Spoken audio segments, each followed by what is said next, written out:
Nel notiziario di giovedì abbiamo dato spazio alla protesta e al disagio di un lavoratore pendolare del Net Center di via San Marco. Il telespettatore ci segnalava la mancanza di un attraversamento pedonale di fronte al complesso. La cosa crea grandi disagi a chi arriva sul posto con l'autobus 10 per lavoro o perché è residente a San Lazzaro. Dal municipio una prima risposta.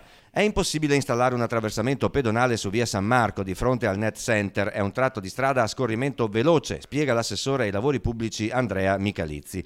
Non è vero che non c'è un percorso pedonale protetto per chi scende dal bus e risiede a San Lazzaro o deve raggiungere il Net Center. Una volta scesi si deve tornare indietro per circa 200 metri a fianco del cavalcavia, lo si attraversa di sotto e si sbuca davanti alla chiesa. Chi invece lavora al Net Center dovrà però risalire per altri 200 metri circa su marciapiede per raggiungere il centro affari. La soppressione della vecchia fermata dell'autobus 10 non è di competenza del suo assessorato, ma in linea generale Michalizzi ne condivide la rimozione.